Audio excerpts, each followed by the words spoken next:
primera paraula que ens ve al cap quan pensem en Aida és espectacular. Però Aida és això i molt més, doncs també té moments molt íntims. Per plasmar tot això és molt important la posada en escena. En aquesta càpsula parlarem amb l'equip artístic que s'encarrega de la posada en escena d'aquesta Aida de la Fundació Òpera Catalunya.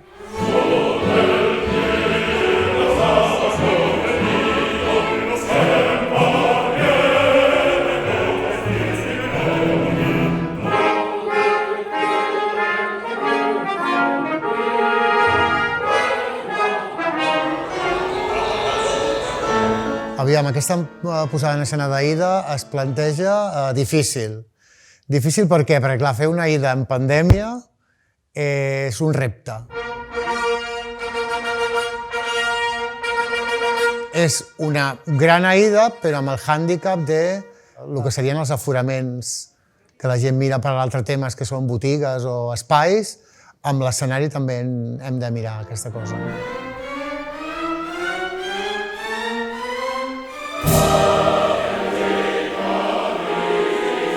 Aida és una òpera complicada perquè tothom té una visió al cap i normalment té una visió molt èpica i molt pel·liculera dels 60.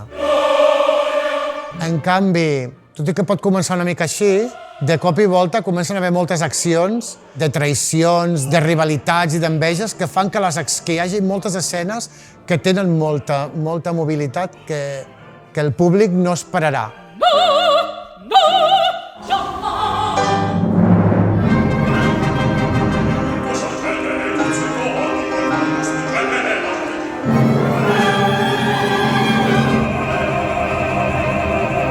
Dividiria l'òpera en dues parts. La primera part, que són els dos primers actes, que són els èpics,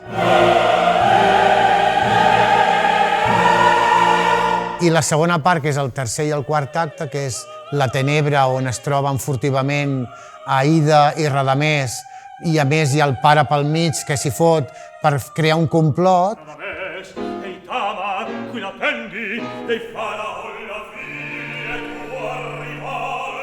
I l'acte final, que és la tomba.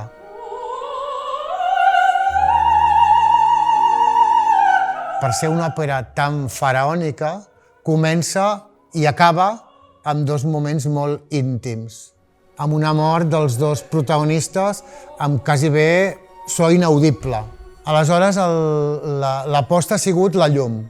En les escenes més pomposes són molta llum, i en canvi les escenes més íntimes hi ha molta menys llum. Tots ja tenen feta Aida. Quan tu fas una producció amb gent que domina el personatge, només has de cuidar detalls. No fa falta que els expliquis on estan o de què va l'òpera. I llavors només canviant una orientació d'alguna idea ja els dones una producció nova, perquè tot i que ells ja vinguin amb el personatge estudiat, fet, i ja l'han fet moltes vegades, tinguin aquest al·licient de fer una producció que ja han fet però que és diferent.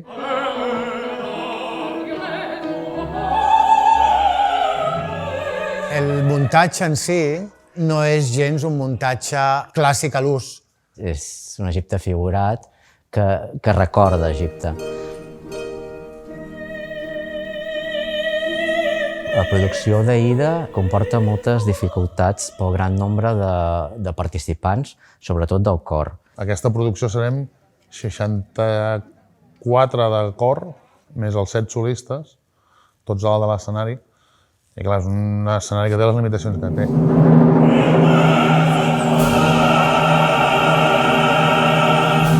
Això ens ha fet que tinguéssim de pensar una manera de col·locar-los que estiguessin més o menys separats, que vegessin el mestre, i vam decidir-ho fer-ho amb unes grades mòbils, que diem carres, que es poden tenir moltes situacions diferents i van configurant cada escena. Dos aquí i dos allà. Van sobre unes estructures amb rodes i les anem movent de diferents posicions en els diferents actes. Una mica un Tetris. O com dic jo, a vegades semblen els de Fórmula 1 quan entra el cotxe a canviar les rodes. I a part els combinem amb una sèrie de tools pintats que aquests turs pintats sí que tenen motius gràfics, escultòrics, reals del temps egipci, que combinat aquestes dues coses ens porten una mica a lo que és l'ambient de l'antic Egipte. O sigui, és un clàssic atemporal.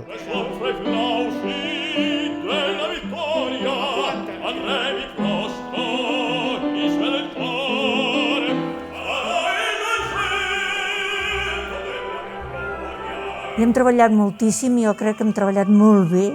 Hem aconseguit fer tota la temporada, tant ha sigut la Flota Màgica com la Tosca, com ara l'Aïda, acabem amb l'Aïda, que això és un repte molt, molt, però molt gran en aquests moments de tantes dificultats que hem tingut i que tenim, i crec que estarem recompensats amb l'èxit.